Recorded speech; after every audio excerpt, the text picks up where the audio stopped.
So I've got the upper bearings already installed. I just have one more to install. I'm gonna go ahead and show you how that's done.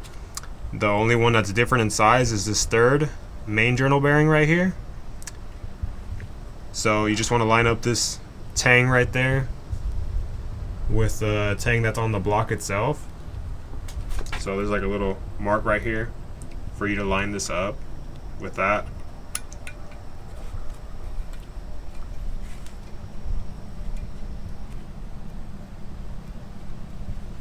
So I'm going to go ahead and put some assembly lube onto the bearing itself. Just going to go ahead and do that to all 5 upper journal bearings. So the way to install these thrust washers, this is the upper one.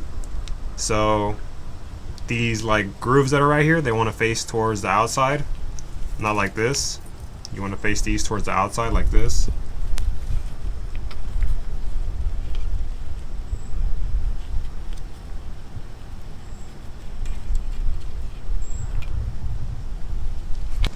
So in this set, the one that has this notch right here like this square right here, that's the lower one. The ones I just installed are the upper ones that don't have the notch. I'm also going to go ahead and lube up right here, this wall right here where the thrust washer rides on. So just like this, put some a little bit on my finger and just put it on like that. I'm going to go ahead and do that to both sides. So I'm going to go ahead and lay the crankshaft in its place. This right here is the front portion of the crankshaft. It needs to face this way, the way I'm about to lay it right now. Just going to lay it carefully in its place. You don't want to just drop it immediately.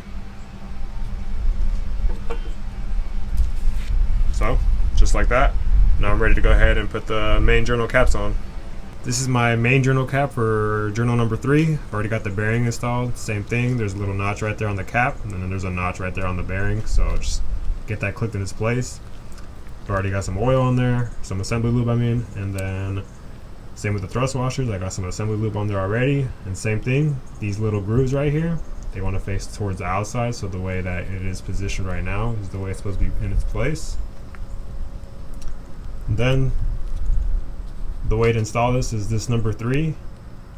You wanna, so that's the front of the engine over there, right there where the front crankshaft bolt is at. That's the front of the engine, so you want it to read like this, where you can read the 3 like this. So that's the way to install it. Same is going to apply for the other ones on the way you want to read the numbers. So I've got all 5 journal caps installed. This number 1 is my last one to install. I'm going to go ahead and show you how I seat this cap in its place. But 1 is towards the front of the engine, which again, it's where the front of the crankshaft bolt is at. So this is 1, this is 2, 3, 4, and 5. Alright, so this is what I mean by seating the cap. So no matter if I try to like straighten this out, there's always for some reason a gap right there. So if I go left, there's a gap on the right side. If I go right, there's a gap here on this left side over here. So what I do is I just pick a side. I have that gap closed. So I'm going to go ahead and put this bolt in here. But before I put this bolt in there, I'm going to go ahead and put some oil here on these threads, and I'm going to put some oil right here underneath the head of the bolt.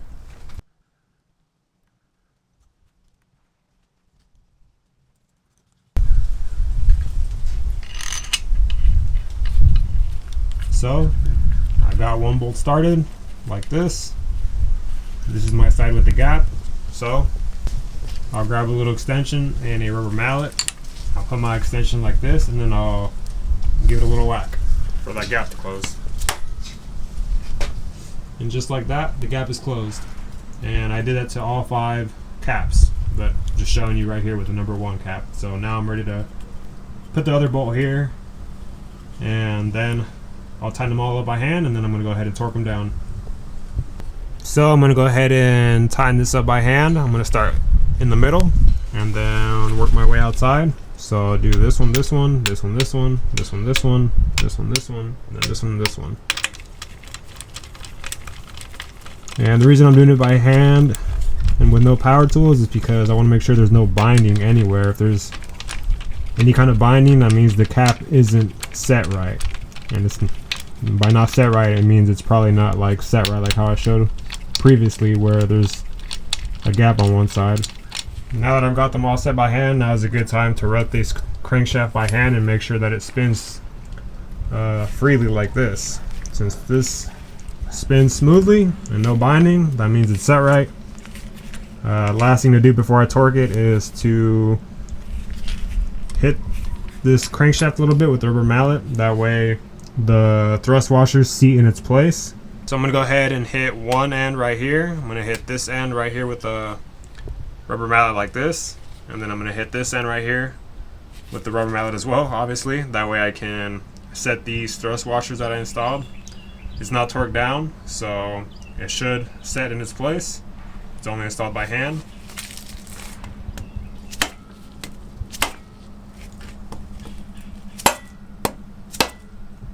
I'm going to do it one more time.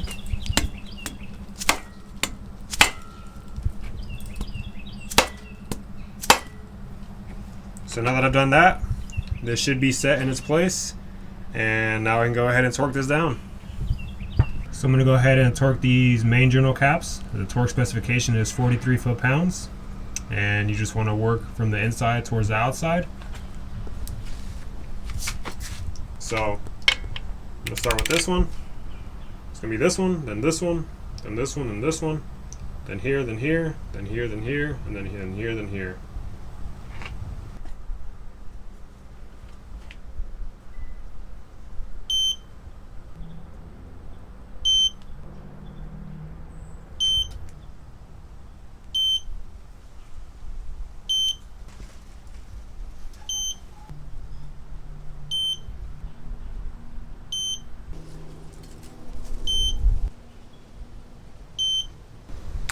Now that I've got this torqued down, again, just once again, make sure that it spins freely like this and that there's no binding when you're rotating the crankshaft. So I'm getting ready to install the piston rings onto my piston. I'm going to go ahead and use the compression rings off of this D&J set, and then I'm going to use the oil rings off of this set, just because the compression rings from this set I'm not really too happy with, since they have since the piston ring end clearance is a little bit more on the looser side. I'd rather use this one since it's more on the tighter side for the compression rings. When I install these compression rings, the lettering that's on here, I want it to face towards the top of the piston, so it's going to be installed like this and not like this. So for compression ring number 1 and 2, that's how I'm going to do it. On this D&J set, the chrome colored ring goes on top and the black color ring goes on the second groove. So this is the top groove, this is the second groove, and then on this bottom one is where I'm going to put the oil rings. So I'm going to start by putting the expander in the oil ring groove.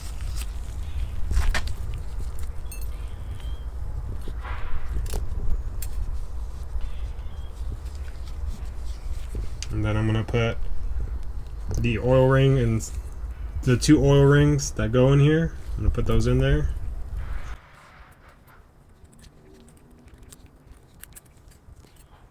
We just fell into the wrong spot.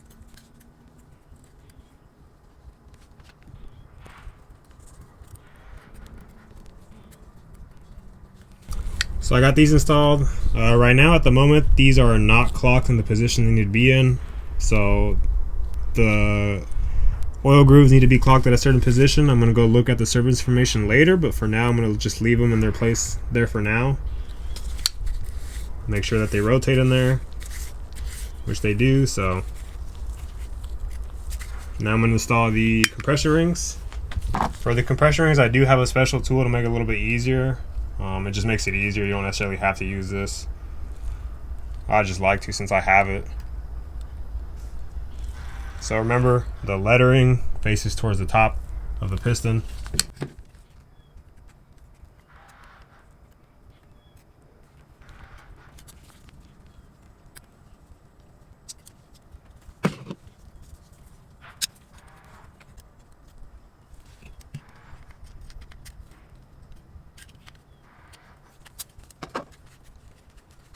Just like that, I got the rings in here, but like I said, these aren't in their correct position. I'm gonna go look at what position they're supposed to be at, but once you have the rings in there, just make sure they spin freely, of course, inside of your piston.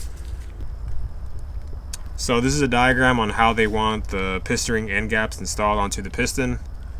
Notice how there's a front mark cavity, so this little dot right here indicates that this is going to face towards the front of the engine. So pretty much just follow that same exact layout when you install your rings. So compression ring number 1 goes over there, ring number 2 there, upper oil ring right there, lower oil ring right there. And that's just the way I have it here on this piston. Compression ring number 1 in this area over there, compression ring number 2 over in this area, upper oil ring, it's in that area right there, lower oil ring over there, and then the expander, where the expander meets up, is right here. So pretty much what they're looking for is for you not to have any of these gaps all in one direction, and well, we've achieved that by lining them up the way they want it to. So now this is ready to go inside of the cylinder. Alright, so I've got my cylinder lubed up with some engine oil. I've got my bearing here, and I've got some assembly lube on it. I've also got some assembly lube right here on the wrist pin of the piston. So, and I've also got my piston rings clocked, but I'm gonna take a look one more time just to make sure it's in the same spot that I want it to be at, and it is. So this is gonna work. Then I'm also going to put these rubber hoses on here to protect the crankshaft from any damage, just in case. Better safe than sorry, so I'm going to install those on there. Slide this in here like this, lay it on top of the engine. Oh, and make sure that the journal is all the way at the lowest point of travel.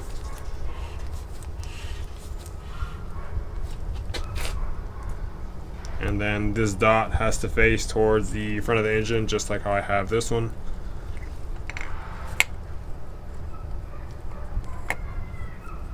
So with it laying there like that, I can go ahead and put my piston ring compressor tool on here. I'm going to clamp it just enough so I can still put some oil on there.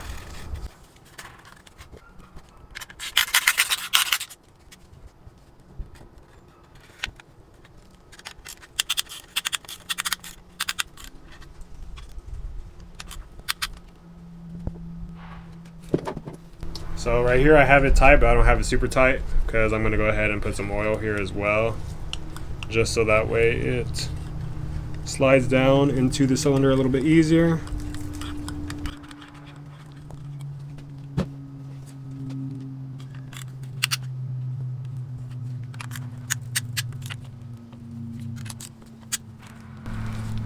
And as I tighten this, sometimes, like right now, this one is a little bit higher, so you want to just make this flush and even.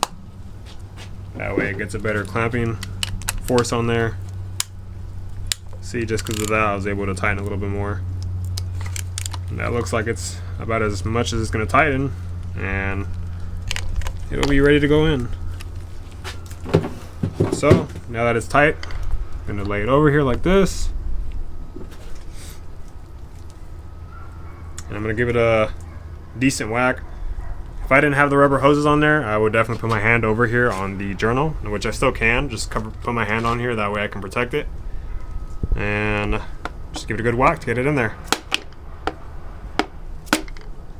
And see how it's starting to go in there.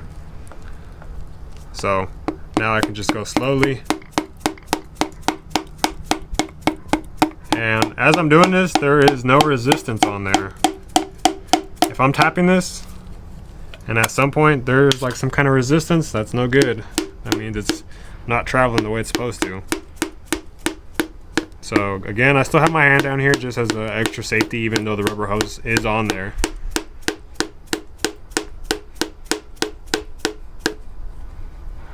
Gonna move these a little bit.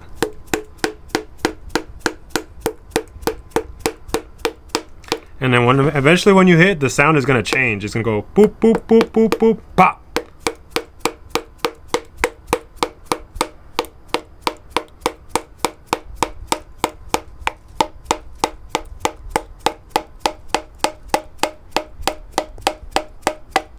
There, I kind of heard it right there. Oh, never mind, I lied. There we go. Just gets pretty solid. And yep, indeed, we are there. So now I can remove the rubber hoses and tilt it over and install the caps. Alright, then I'm going to go ahead and also lube up this cap as well for the bearing.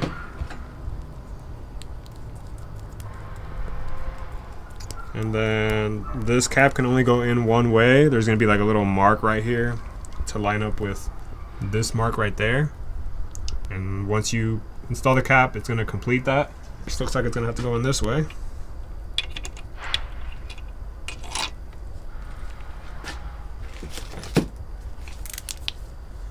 See how it completes that V?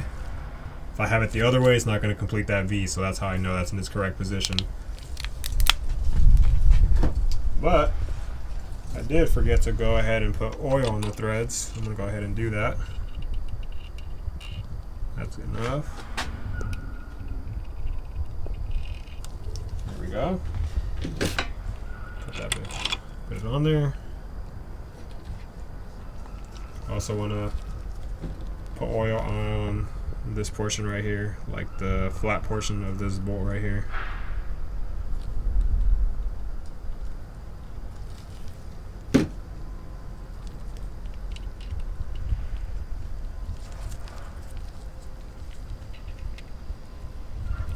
So after I hand tighten these, I'm going to go ahead and torque them in 2 sequences per the service information. First one is going to be 18 foot-pounds and then 90 degrees. Alright, so I've got these hand tight as much as I can. I'm using a 12 millimeter socket. So now that I got it tight, I'm going to go ahead and torque it in its first sequence of 18 foot-pounds. Got it set to 18 foot-pounds.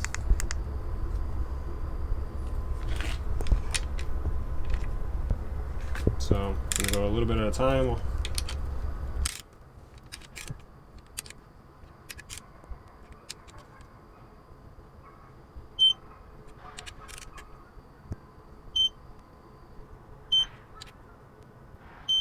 So now that it's torqued to 18 foot-pounds, I'm going to go ahead and give it 90 degrees.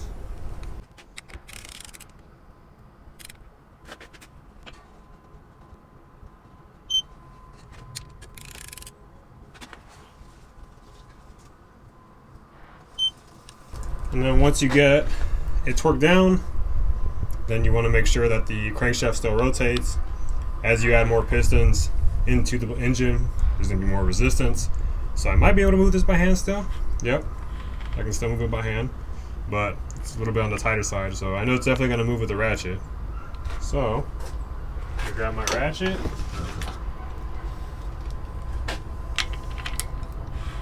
Yep. That feels good. So I've got my front crankshaft seal, or also known as my oil pump seal, replaced. I've got the seal on here as well replaced for this oil pump. Got the O-ring behind this oil pump replaced. Now what I have left is to install this oil pump onto the engine. I've got my surfaces clean, so now I can go ahead and just put this gasket on the 5S-FE engine. They use a gasket and they don't use RTV. So this is a OEM gasket, so I feel pretty confident about it sealing. Don't really like the paper ones that you can get at the parts store. So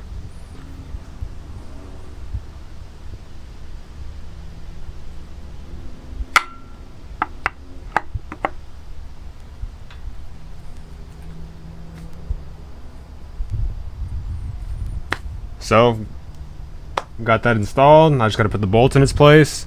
There's 2 longer ones that are going to go here and here, and then the remaining ones are all the same from the, the bolts that you took off to hold this in place. The 2 smaller ones, the 2 longer ones go right here, and then all the little short ones go elsewhere.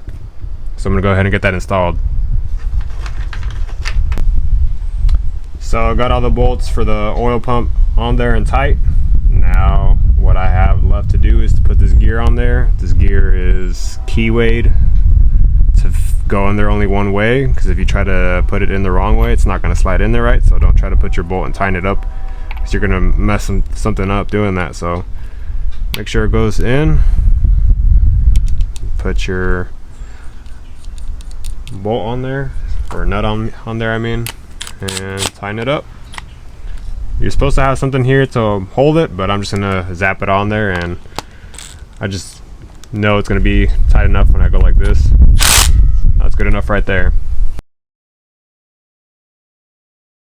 So I'm gonna attempt to put this rear main plate with the rear main seal on with the engine stand in its place. That way I can put the oil pan on. You know, I just want to save an extra step of having to take this and put it on a cherry picker to put this plate on there. So I'm gonna see if I can put it on there with this on there. So I'm gonna put this gasket on there for the rear main plate.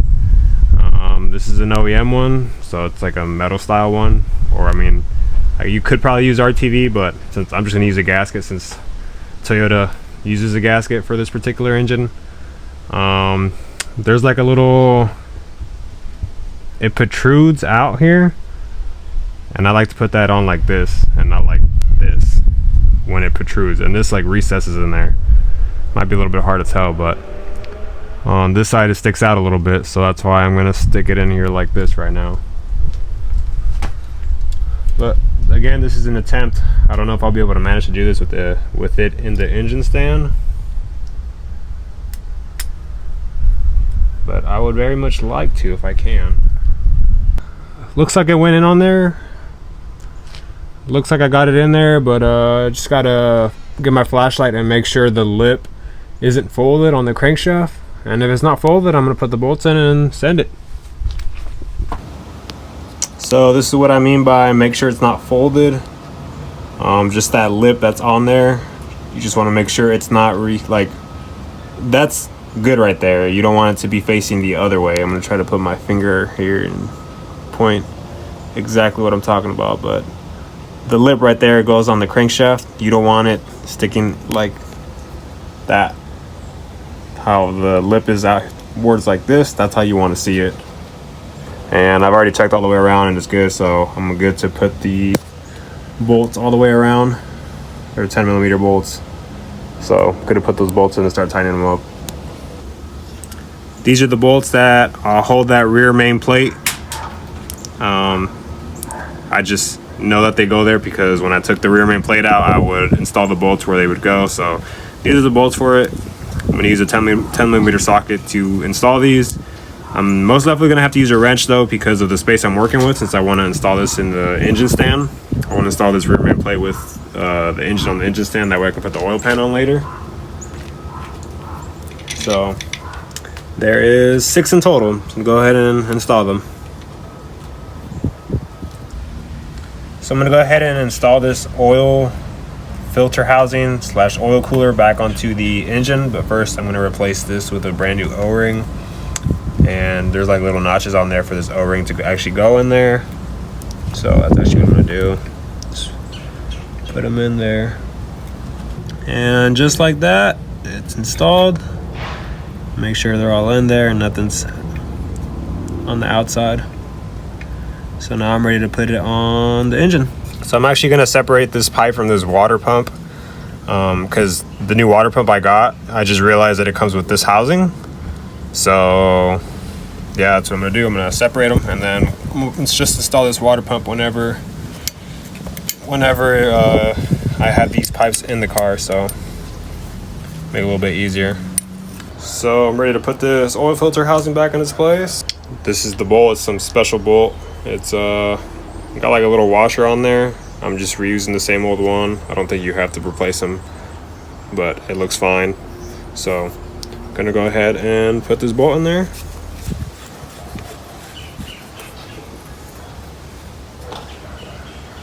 And there's like a nut right here that holds it onto that right there, like a little bracket on this, so put that on there. I'm gonna go find the socket to tighten this up. So I just used a 30mm socket to tighten this up, and then I used a 10mm socket to tighten that up right there. I'm gonna go ahead and install the oil cooler heat shield For those hoses right there, it's two 10mm nuts and one 14mm bolt.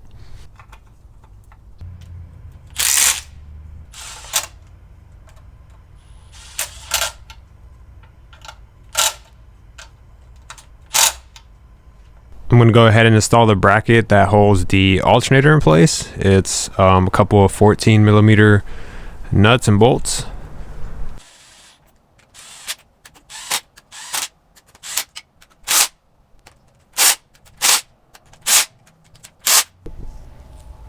I'm going to go ahead and install the alternator. I'm going to start by putting this long bolt in between the bottom portion.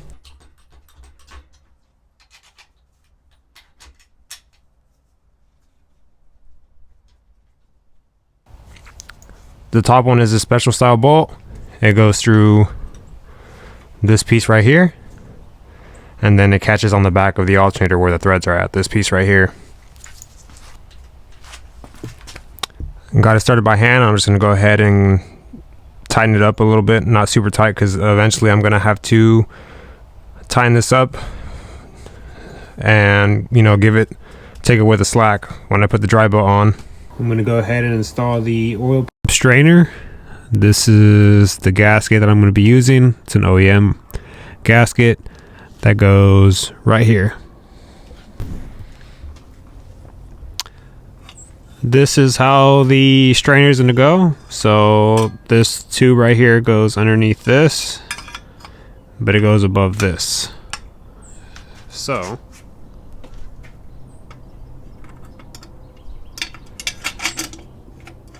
goes in like that. Just got to get the bolts for it. 2 nuts and 2 bolts.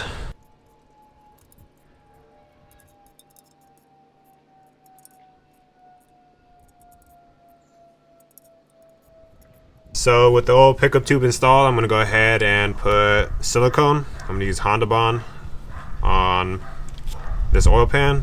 I don't like using those rubber gaskets. I don't know, they tend to leak. These originally came with silicone, so I'm going to go ahead and just put silicone on there.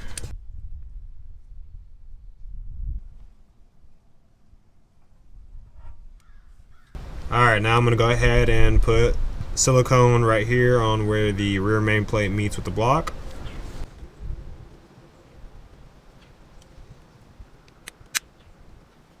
Then I'm going to go ahead and put silicone where the oil pump meets with the block.